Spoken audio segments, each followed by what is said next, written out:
petit Waster, comment tu vas? Bon, aujourd'hui j'aimerais revenir un petit peu sur ma compétition de CrossFit que tu as pu voir en vidéo il y a quelques jours, mais en particulier sur les choses qui se passent maintenant. Alors c'est parti pour la vidéo.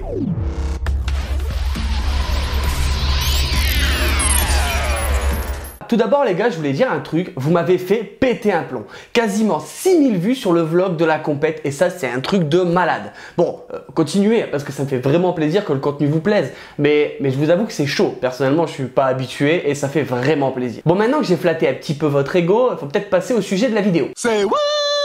Parce que faire une compète est sympa, t'es content à la fin, etc.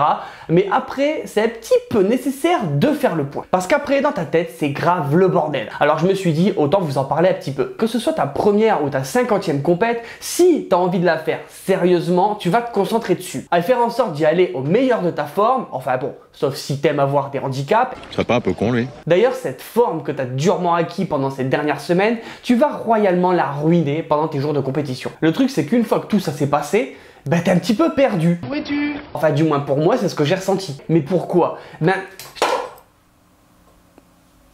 Ok.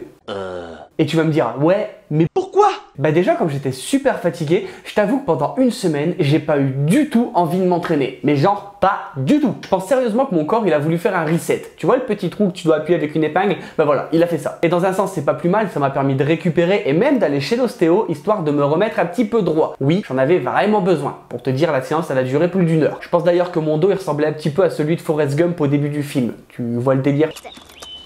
Et au-delà de ça, je me suis tellement préoccupé de ma préparation ces dernières semaines, dans ma tête c'est vraiment difficile de faire marche arrière. Mais le problème c'est que du coup, il se passe quoi pour la marche avant? Ouloulou, le mec il est drôle aujourd'hui. En gros, tu vois, je me suis posé, je me suis mis un petit peu en mode méditation pour savoir vraiment ce que je voulais faire maintenant. Et ce qui ressort au bout de ces quelques jours, c'est que oui, j'ai envie de refaire des compétitions en team et peut-être même en individuel. Même si je pense que pour cette catégorie, je manque encore cruellement de confiance en moi. Oui, dans ma tête, je suis toujours nul. En même temps, est-ce que vous allez me contredire sur ça? J'ai pensé que t'étais empaillé. Mais bon, dans l'ensemble, j'avais déjà avancé, parce que c'est un bon point de savoir plus ou moins ce que tu as envie de faire. Parce que je sais pas si tu te rappelles, je l'avais déjà dit dans une autre vidéo, au moment où tu te retrouves sans objectif, là t'as un gros problème, parce que c'est vraiment la merde, t'as plus aucune motivation. Donc là, cette partie, hop, c'est fait.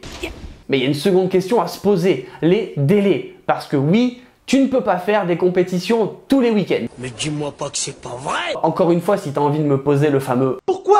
Ben parce que tu vas mourir mon gars. Et je pense que c'est pas du tout dans tes plans actuels. Ouais, c'est pas faux. Et même si effectivement tu es un warrior et que tu ne décèdes pas, la fatigue, ça va t'empêcher d'aller plus loin et de devenir plus fort. Parce que faire des compètes, c'est cool, mais si tu restes tout le temps au même classement et que t'évolues pas, bah, au bout d'un moment, ça va juste te faire chier, non? Alors au niveau de mon organisation, je pense que je peux pas aller plus loin que 3 ou 4 compètes maximum dans l'année. Si bien sûr je veux les aborder sérieusement, on est d'accord. Parce que tu peux aussi te taper des petits challenges, des petits délires, interbox, etc. Là, ça va pas te casser en deux. Et ça donnerait pour la période 2019-2020, hashtag période scolaire, c'est bientôt la rentrée. Une par exemple en octobre-novembre, une autre en début d'année, février-mars ou avril, et peut-être repartir sur les Battle of Monsters par exemple en juillet-août comme c'était prévu à la base. Déjà ça on fait 3. Et c'est plutôt pas mal. Et si au milieu de tout ça tu me dis oui mais il y a les Open, je te rappelle que les Open c'est pas franchement mon délire et que tu connais mon avis là-dessus. C'est de la merde. Maintenant que j'ai mis en place le planning, les délais, etc., il y avait quand même un point assez important à aborder. Mes entraînements. Qu'est-ce que ça va devenir? Et le truc qu'il y a de bien quand tu fais des compètes et que tu te donnes à fond, c'est que autant tu sais où t'es bon, mais tu sais aussi où t'es une grosse merde. Et clairement, pour moi, non. Me dis pas partout. Okay.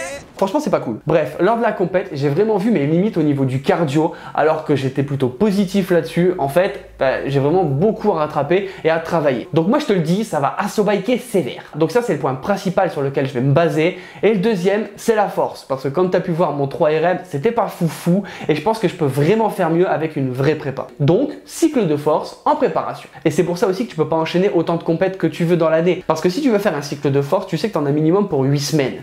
Donc si tu fais une compète entre deux, entre les moments de récup, les moments pour te préparer, etc., en fait tu vois juste que ça rentre pas. Et même si vous voulez tester des petites compétitions comme j'ai fait, etc., dites-vous que ça va vraiment être une révélation parce que vous allez vraiment voir les points où vous pouvez bosser et ça c'est super positif. C'est vraiment mieux que parfois les watts dans la box où on reste un peu sur ses acquis. Maintenant bien sûr, il reste plus qu'à bosser. Comme tu as pu le voir, je me suis pas pris la tête pour ma compétition, j'y allais autant pour m'amuser que pour tester mon niveau et c'est là où t'en sors du positif. J'ai pas la prétention de vouloir gagner des compètes d'ici un an, pas du tout. Moi mon but c'est toujours de m'éclater comme je vous l'ai toujours dit, mais autant savoir où où bosser et optimiser sa préparation, histoire de ne pas rester calé au même niveau pendant 10 ans. Et là, c'est cool.